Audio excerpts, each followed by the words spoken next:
E aí, Giovanni, qual é a novidade dessa semana aí? Está chegando o prazo de acertar com o Leão. Agora é um momento decisivo, não é? Quem, porventura, não tenha arrecadado a documentação, agora está chegando finalmente. A parte final do prazo, não é? O tempo de entrega, o tempo tempestivo de entrega da declaração vai até o final de abril. E nós, nesse mês de abril, estamos dando entrevista acerca do imposto de renda, que é o tema do momento aí para os telespectadores. Com certeza. E nunca é demais lembrar que é muito bom para as pessoas não deixar para a última hora. Sabe por quê? Porque às vezes falta um papel, até tu fazer a requisição, tentar pegar esse papel, né, para comprovar alguma coisa, né, você pode perder o prazo. Né, e aí tem multa, né? O importante é não perder o prazo. Vamos imaginar que falte algum papel, falte alguma informação. Importante, entrega a declaração com as informações que você obteve. E, se for o caso, em seguida, né, obtenha esse documento e retifique a declaração no momento imediatamente posterior. Isso é uma dica muito importante. Porque se atrasar a entrega da declaração, a pessoa vai ficar numa situação de irregularidade perante a fiscalização, não é? Claro. Perante a Receita Federal, e ainda vai estar sujeita à multa. Né? E a multa pode chegar a 20% do imposto devido. Perfeito. Bom, qual é a grande dica de hoje? Bom, eu pretendo hoje conversar os aspectos gerais acerca das despesas dedutíveis da base de cálculo do imposto de renda da pessoa física.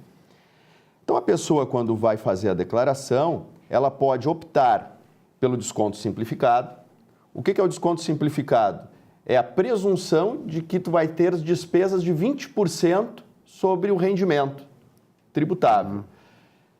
E, nesse caso, se a pessoa optar pelo desconto simplificado, ela até pode lançar lá as despesas legais, mas as despesas não serão computadas para os fins de cálculo do imposto de renda.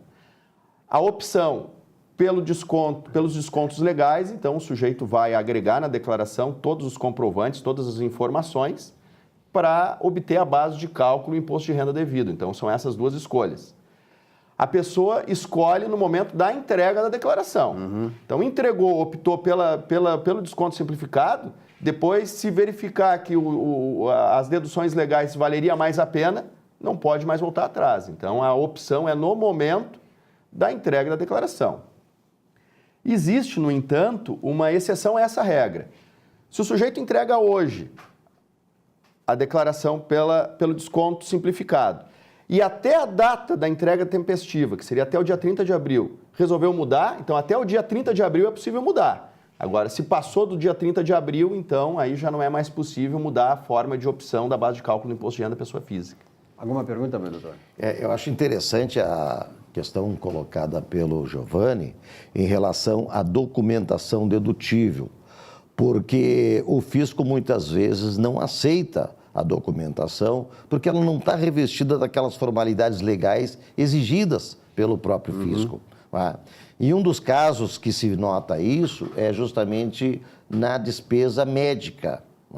Então, qual seria a sua recomendação na busca desses documentos para depois não ter esse problema de glosa, glosa e multa, né? É uma coisa que acontece muito frequentemente, então é importante pela pergunta, né? Muito bom. Então, as despesas, os gastos que o titular ou o dependente que consta da declaração tiveram no decorrer do ano calendário com despesas médicas, elas são integralmente dedutíveis da base de cálculo do imposto de renda. Não existe limite. Então, em função disso, ela é uma despesa muito importante. Até porque os gastos com despesa médica, eles são relevantes, porque, via de regra, esses gastos custam caro para o contribuinte. E hoje, cada vez mais, né, as pessoas têm que recorrer a isso. Né? Cada vez mais, exatamente. Porque, infelizmente, o poder público não fornece para o cidadão né, uma saúde, né, um sistema de saúde... A retribuição ao imposto que ele é pago, né? Como? É uma retribuição ao imposto que ele é pago. O governo não retorna. Né? Não retorna, infelizmente não. Existem tantos outros atributos do governo que não retornam, mas o governo confere limites. Para o caso de despesas médicas, não há o limite. Mas é importante que o contribuinte se atente às questões formais do documento recebido do médico, por exemplo. Então, quando o sujeito vai fazer uma consulta, vai fazer um tratamento com o médico, o paciente pede recibo, ou mesmo sem pedir recibo, em tese o médico tem que fornecer o recibo, né? E esse recibo necessariamente tem que ter lá o valor que foi pago a título dessa consulta ou desse tratamento, o nome e o CPF de quem pagou, o nome e o CPF de quem recebeu e, muito importante também, o número de registro no CRO, não é? Também, nesse recibo, o nome, não necessariamente o CPF, mas o nome, pelo menos, de quem recebeu o tratamento. Porque nada impede, por exemplo, do pai pagar um tratamento médico para o filho. Então, nesse caso, o recibo... Que é dependente dele. Que é dependente dele. Claro. Então, nesse caso, o recibo vai estar... Quem pagou? O pai, o CPF do pai. No histórico vai estar, recebi a importância de tal valor proveniente da consulta médica do fulano de tal. Fulano de tal é o filho, não é? Aí vai ter, normalmente se põe o carimbo, né? Com o número do registro no CRO, que é o Conselho Regional, o CRM, o Conselho Regional de Medicina. Mas o CRO também, a despesa odontológica também seria dedutível, não é? O que aconteceu comigo esses tempos, e acontece com frequência, é que o documento não consta todas as formalidades. Ou muitas vezes o carimbo está ilegível, a pessoa acaba deixando passar. Então, se a Receita Federal, verificando que o recibo está ilegível ou não se reveste das formalidades, ele vai glosar aquela despesa. Essa glosa de despesa pode, daqui a pouco, gerar tributo a pagar com multa qualificada de 75%. Gera um processo administrativo, né? No nosso caso, foi gerado um processo administrativo de defesa daquela autuação. E vejam o que nós tivemos que fazer. Nós tivemos que ir atrás do médico, procurar o médico, para o médico firmar uma declaração com firma reconhecida onde ele atesta. Aquele recibo é verídico e eu prestei o serviço médico para aquele paciente, né? E aí, então, com base numa declaração assinada com firma reconhecida do médico e juntado os comprovantes todos de regularidade dele perante o Conselho de Fiscalização, aí, nesse caso, administrativamente, a Receita Federal aceitou aquele documento, então o imposto de renda declarado pelo contribuinte naquela ocasião foi homologado, digamos, né? Mas é uma função que... Agora, o importante é dizer o seguinte, hoje a Receita Federal está muito bem aparelhada do ponto de vista de logística, do ponto de vista de informações, né?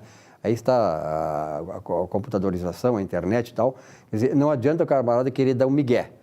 Hoje não dá mais migué, porque aquilo que tu não declara a Receita pode descobrir, e o que tu declara não condizente com a realidade, a Receita também pode apurar. E aí tu te complica com a Receita Federal.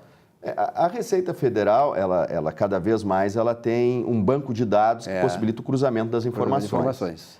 Então, hoje, os profissionais liberais que atuam sob pessoa física e jurídica também, elas precisam apresentar para a Receita Federal o livro caixa. E nesse livro caixa tem um aplicativo da Receita Federal, onde estabelece que nesse livro caixa os valores recebidos dos pacientes têm que necessariamente constar o CPF, não é? Então ali a Receita Federal já faz um cruzamento. Então, se o sujeito diz que pagou para um médico ou para algum outro profissional da área de saúde determinada quantia, a Receita Federal tem como saber se aquele profissional informou que recebeu daquele paciente aquela quantia. Se a Receita Federal não tem aquela informação, o contribuinte vai ser intimado para apresentar o comprovante, não é? E aí a Receita Federal pode verificar se o comprovante foi revestido das obrigações, das formalidades legais, não é? Vai aceitar ou não, e pode acontecer o seguinte, a Receita Federal verificar que aquele recibo é idôneo e autuar o médico por não ter informado aquela receita no ajuste anual dele. Esse alerta vale para os dois lados. Dois lados, Não adianta, então, Miguel. É isso aí, né? Algum último recado final?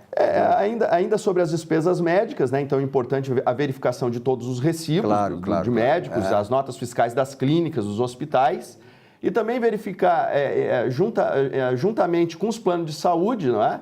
O plano de saúde informa um resumo de todos os valores pagos no ano, pelo titular e pelos dependentes, então a pessoa pode transcrever aquela soma daqueles valores os gastos, porque os gastos com o plano de saúde também é dedutível.